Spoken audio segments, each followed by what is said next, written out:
Good morning. Welcome to our summer Sunday worship services at the First Unitarian Church of Worcester, Massachusetts. I'm Ken Mandile. I'm a member of this church, and I'm leading this worship this morning with our broadcast technician, Eugene Rossi, head usher Vicky Hardy, director of music Allegra Martin, and our very own Madeline Browning on flute and Wendy Artizone on piano. Here at First Unitarian Church, we strive in loving fellowship to honor the sacred, connect with each other, and serve justice. We are a welcoming congregation, whatever your age, race, class, nationality, sexual orientation, or gender identity. We are delighted to have you here with us this morning. If you're online, you can like this video to help others find us. Please subscribe to our channel to find more of our content. Our newsletter is the best way to stay in touch and join our other programs. If you'd like to receive our e-newsletter, please go to firstunitarian.com and click subscribe to our newsletter at the bottom of any page. If you're here in the sanctuary, you can visit the welcome table and sign up to receive the newsletter. If this is your first time visiting, welcome. You can also sign up for a name tag and meet with one of our friendly volunteers, who will also offer you a welcome bag full of goodies. Today, Karen Riley will be at the welcome table. Karen is over here to answer any questions you may have. Following the worship service today, we'll have fellowship in our church parlor. All are welcome. Please wear your name tag during the fellowship hour. You will find some announcements in the order of service, but I do have one important announcement. We're having a book sale in September, and we need books. Please bring your new or gently used books to Unity Hall. You can drop off books during the week from 9 to 3 or on Sunday mornings. We also have flyers in the dining room that you can take and post at your local library or places in your neighborhood. This is the day the Lord has made.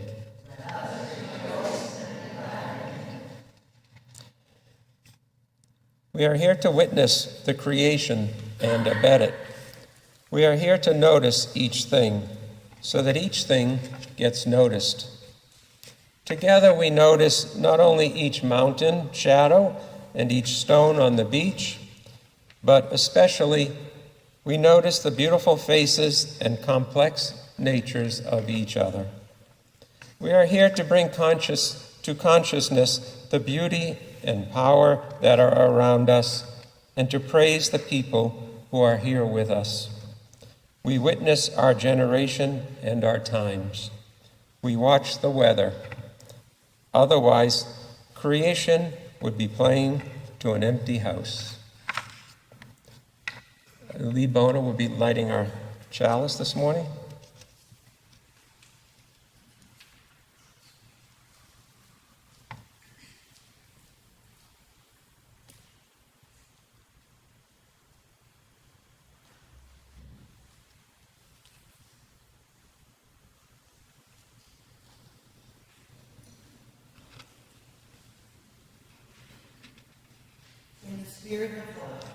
We light this chalice. Please rise in body or spirit to renew our covenant as printed in the order of service and on your screen. In the love of truth and in the spirit of Jesus, we unite for the worship of God and the service of all.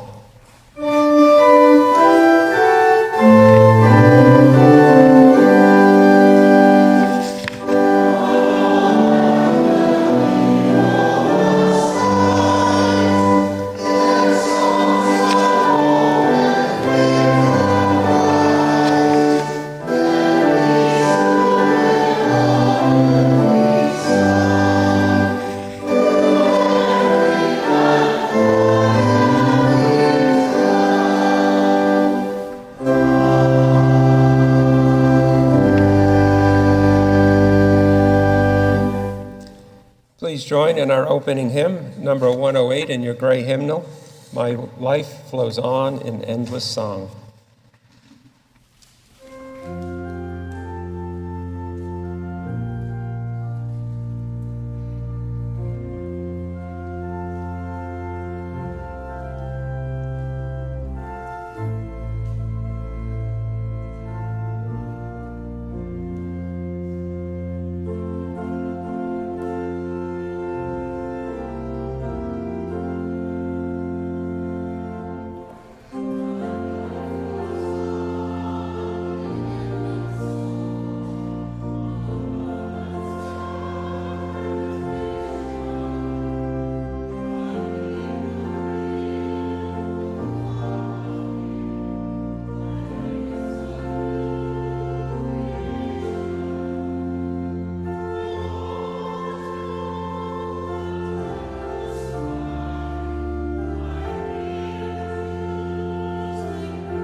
Seated.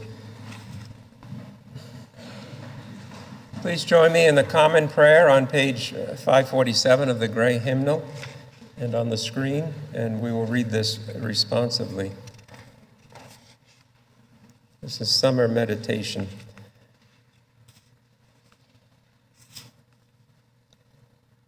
Now blows the wind with soft, relaxing warmth.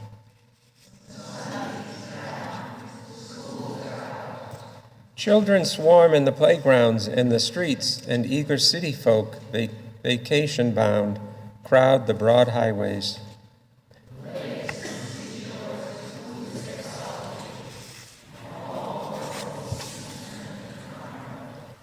What of ourselves? There could be, now, deep peace, a time for soul-searching.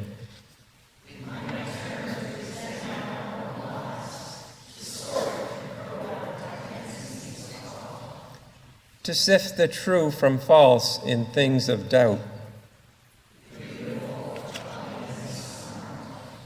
The sun beats down, it is a time for pause.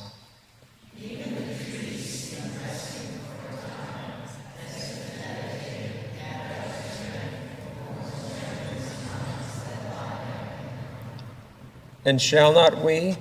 Here's the unfinished clay, half molded, that still waits on us.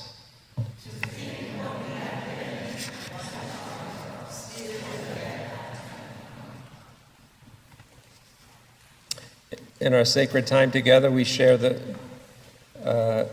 joys and sorrows of our church.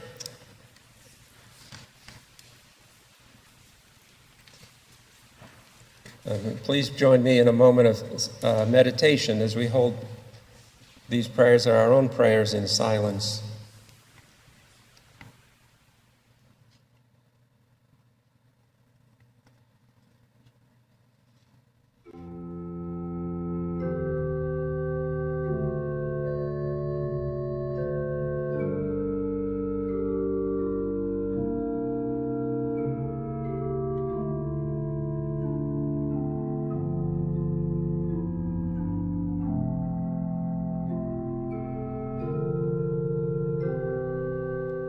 Father, who art in heaven, hallowed be thy name.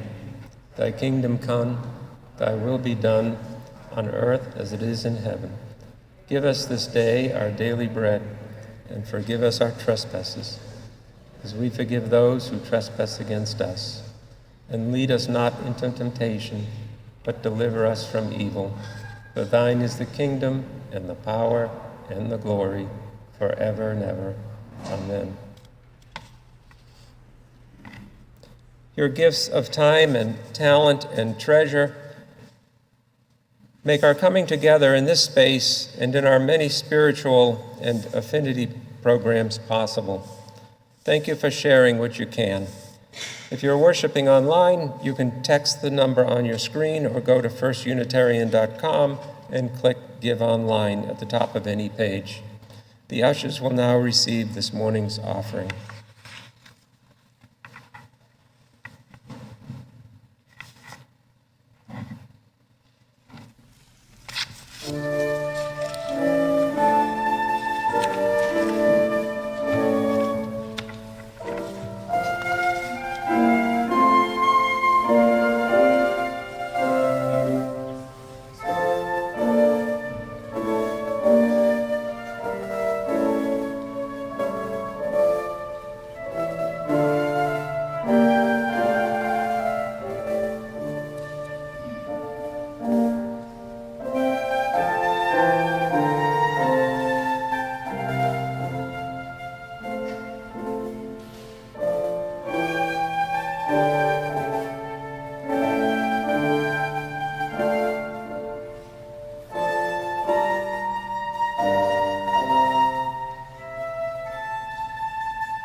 Our first reading this morning is from 4,000 Weeks by Oliver Burkeman. He takes the title 4,000 Weeks from roughly the lifespan, average human lifespan. Merely to be alive on the planet today is to be haunted by the feeling of having too much to do, whether or not you lead a busy life in any conventional sense. Think of it as existential overwhelm. The modern world provides an inexhaustible supply of things that seem worth doing, and so there arises an inevitable and unbridgeable gap between what you'd ideally like to do and what you actually can do. As the German sociologist Hartmut Rosa explains, pre-modern people weren't much troubled by such thoughts. partly because they believed in an afterlife. There was no particular pressure to get the most out of their limited time, because as far as they were concerned, it wasn't limited. And in any case, earthly life was but a relatively insignificant prelude to the most important part. They also tended to see the world as unchanging through history, or in some cultures as cycling repeatedly through the same predictable stages. It felt like a known quantity. You were content to play your role in the human drama, a role that countless thousands had played before you, and thousands more would play after your death, without any sense that you were missing out on the exciting new possibilities of your particular moment in history. In an unchanging or cyclical view of history, there never are any exciting new possibilities. But secular modernity changes all that. When people stop believing in an afterlife, everything depends on making the most of this life. And when people start believing in progress, in the idea that history is headed toward an ever more perfect future, they feel far more acutely the pain of their own little lifespan, which condemns them to missing out on almost all of that future. And so they try to quell their anxieties by cramming their lives with experience. Please rise in body or spirit to sing hymn number 94 in the gray hymnal.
The second reading is The Valuable Time of Maturity by Mario de Andrade.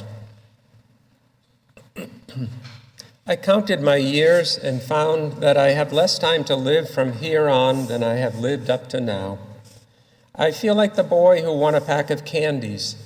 He ate the first with pleasure, but when he realized that there were few left, he began to enjoy them intensely. I no longer have time for endless meetings where statutes, rules, procedures, and internal regulations are discussed, knowing that nothing will be achieved. I no longer have time to support the absurd people who, despite their chronological age, haven't grown up. My time is short. I want the essence. My soul is in a hurry. I don't have many sweets in the package anymore. I want to live next to human people, very human, who know how to laugh at their mistakes, and who are not inflated by their triumphs, and who take on their responsibilities. Thus, human dignity is defended, and we move towards truth and honesty, It is the essential that makes life worth living. I want to surround myself with people who know how to touch hearts, people who have been taught by the hard blows of life to grow with gentle touches of the soul. Yes, I'm in a hurry. I'm in a hurry to live with the intensity that only maturity can give. I don't intend to waste any of the leftover sweets. I'm sure they will be delicious, much more than what I've eaten so far. My goal is to reach the end satisfied and at peace with my loved ones and my conscience. We have two lives, and the second begins when you realize you only have one.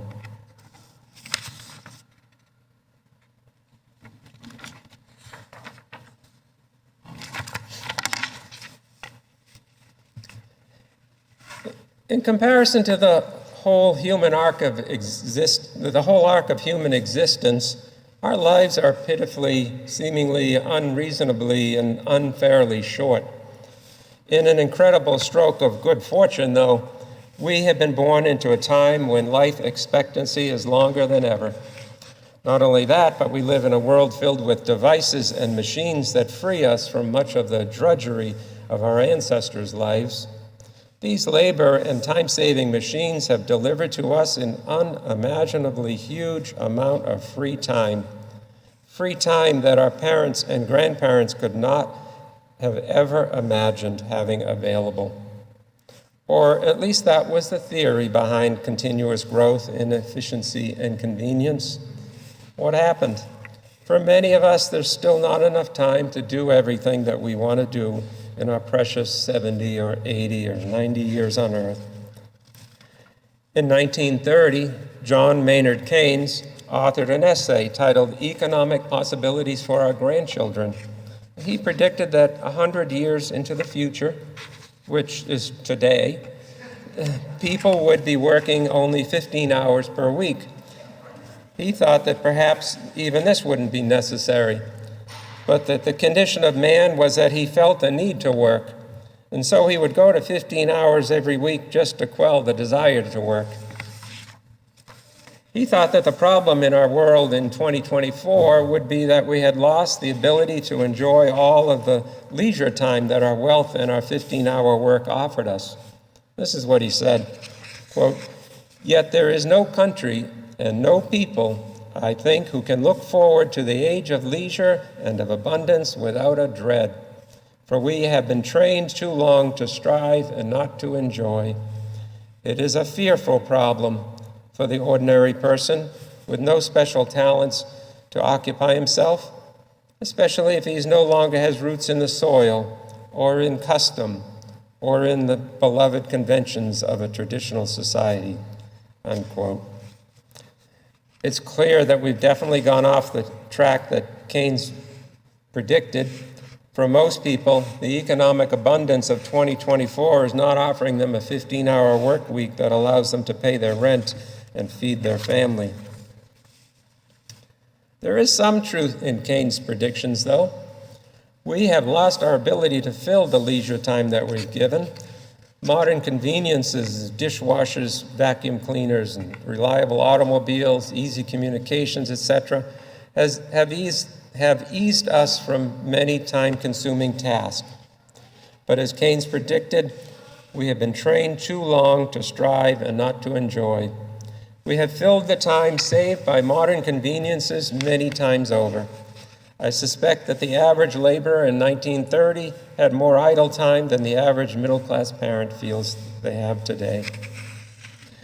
Pre-industrial age peasant farmers worked only about 150 days out of the year, and many of those days involved only a few hours of work. They were constrained by the seasons and by the sun. They were not constrained by the clock.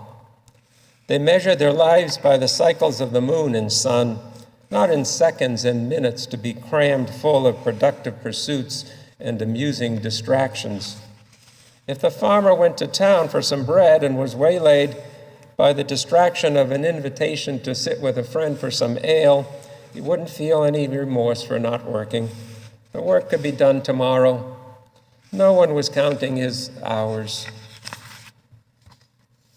Contrast this attitude with today's illusion that time is something that can be measured into smaller and smaller units, and thereby managed, saved, and spent.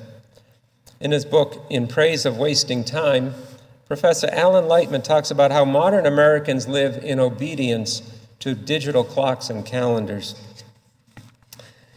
In such a manner of living, time becomes a steel mesh laid down by an all-powerful but invisible dictator each morning the moment we awake. The edges of the time mesh are cold and hard. Each day we must cram ourselves and the events of our lives into it. Clocks, watches, digital devices are the guardians and lieutenants of the mesh. They are constantly shouting at us to keep in step, to mind the mesh, unquote. Our Protestant work ethic has taught us that leisure was sinful. The Bible tells us to rest on the Sabbath, but it also tells us that we're supposed to labor on the other 6 days. Exodus 20 instructs us to remember the Sabbath day, to keep it holy. 6 days you shall labor and do all your work. Creation myth tells us that God worked for 6 days and then rested for 1. Good for him. He's God. We're human. We shouldn't be expected to have that kind of stamina. Proverbs 12:27, whoever is slothful will not roast his game, but the diligent man will get precious wealth. In Proverbs 24, I went past the field of a sluggard, past the vineyard of someone who has no sense. Thorns had come up everywhere. The ground was covered with weeds, and the stone wall was in ruins.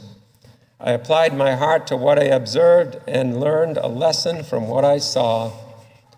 A little sleep, a little slumber, a little folding of the hands to rest, and poverty will come on you like a thief, and scarcity like an armed man. In his book, Professor Lightman writes, quote, according to the deep Puritan ethic imported from England in the founding of America and still present today, it's a sin to waste time. Lightman quotes the Westminster Shorter Catechism, written in 1646 and 47. Question 61 in the Catechism asks, what is forbidden in the fourth commandment? The fourth commandment forbiddeth the omission or careless performance of the duties required and the profaning of them by idleness. In other words, idleness is considered profanity.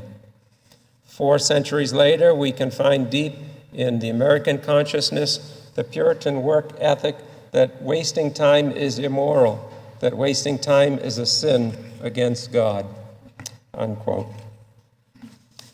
Perhaps 21st century Christianity no longer focuses on the sin of sloth and idleness, but it doesn't have to.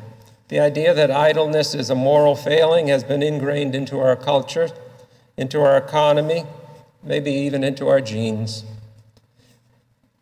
Pre-industrial people saw themselves as flowing with time, as part of the circle of life.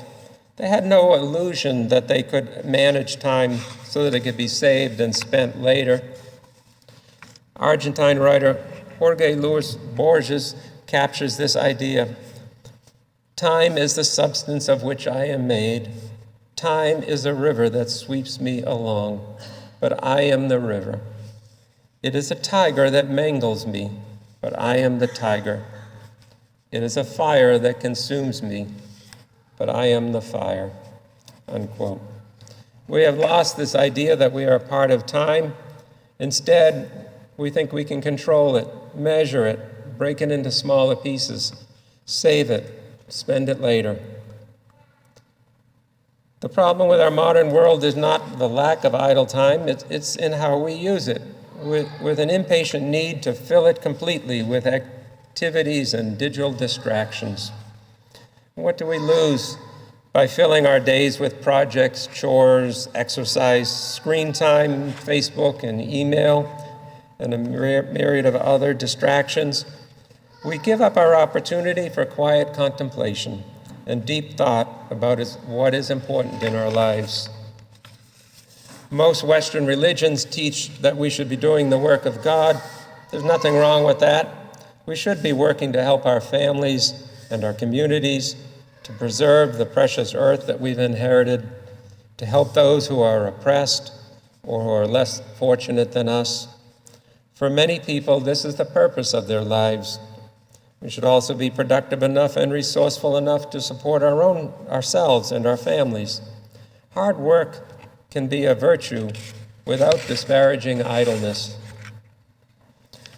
Il dolce far niente is an Italian phrase that means the sweetness of doing nothing. Direct translation doesn't really capture the essence of the phrase, though. For many Italians and for much of the world outside of the United States, it's a way of life. Think of it as stop and smell the roses on steroids. Do not confuse it with laziness, though. It's an attitude that places a high value on quiet time and conversation. Could be sitting on a park bench just observing, undistracted by a cell phone or by earbuds playing music. Could be walking alone, just breathing and listening and observing the world until your mind begins to wander to places and ideas you've never been to. Il dolce far niente is close to a form of meditation, but it's more so an attitude. It's finding time each day to free your mind from busyness so that you can appreciate the beauty and awe of our precious existence on earth and to relish in a sense of contentment and gratitude. It's letting go of the need to be doing something all the time. Letting go of the need to be listening or watching to something anytime you have a few seconds to spare. Letting go of the idea that you cannot afford quiet time because something else needs to be done. It's letting go of the illusion that we can ever do everything that is asked of us. Life is too short, and we'll never complete our to-do list, so why stress over it? There was probably a time when Americans could relate to the sweetness of doing nothing, but I fear that we've forgotten on how to live this way. And what makes this attitude of life so important? Professor Lightman says in his book, quote, I suggest that we should think of the time spent in creative thought, in quiet reflection and contemplation, in mental replenishment, in consolidation of our identity and values in positive terms, not as what it is, not as what it is not, but what it is. It is time to restore our psychological well-being. It is time to promote growth as human beings. It is time to unleash our imaginations. It is time to protect our sanity. It is time to understand who we are and who we are becoming. Wasting time engaged in these activities is far from immoral uselessness. It may be the most important occupation of our minds, unquote. But is idleness the same as doing nothing? It is not. Idleness alone is an activity. Idleness gives our bodies and our minds a chance to reset, to create, to think deeply about our lives, to answer the important questions about our lives and about what we believe is our purpose on earth. These seem like very holy activities, not profanity. Modern American societies need to fill every waking moment with work and shopping. Screen time is denying us contemplative time to think about the meaning of our lives, our moral values, and how to solve the problems of our world. Without abundant contemplative time, our creativity and problem solving is squelched, unable to sprout, and unable to find the nurturing that it requires. The great minds of history spent much of their time idly. They let their minds wander aimlessly. But this idle time was not for naught. It was necessary. It was the source of many great ideas. As I come to the end of this sermon, I want to admit that I too am enslaved by my cell phone and my Outlook calendar and my smartwatch. Just this morning, I was at the gym on the rowing machine, and when my earbuds ran out of battery power at just 10 minutes in, it was a little disconcerting. I suffered through for another half hour or so, though. But it just shows how connected I was. The idea of rowing without having some kind of external stimulation was uncomfortable. So maybe the next time, now that I recognize this issue, it will inspire me to leave my phone and my watch at home the next time I go for a walk in the woods. The brevity of our lives means that every day is precious and rare. Let's use them wisely. We should be out doing the work that our broken world requires of us, but we also should be tending to our own needs. There is a sweetness in doing nothing, and there's also something very sacred about it. Amen.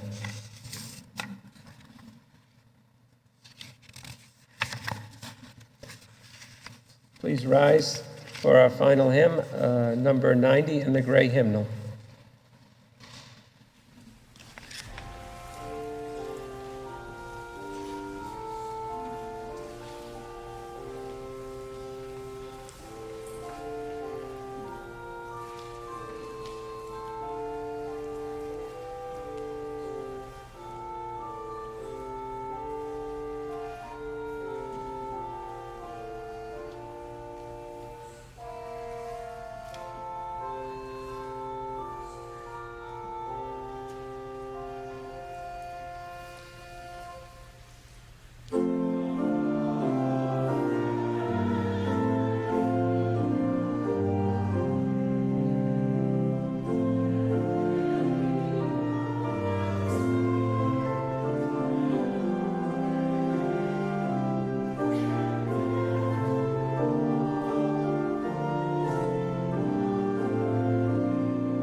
Deep peace of the running wave to you, deep peace of the flowing air on you, deep peace of the quiet earth to you, deep peace of the shining stars to you, deep peace of the infinite peace to you. Amen. Please be seated for the postlude.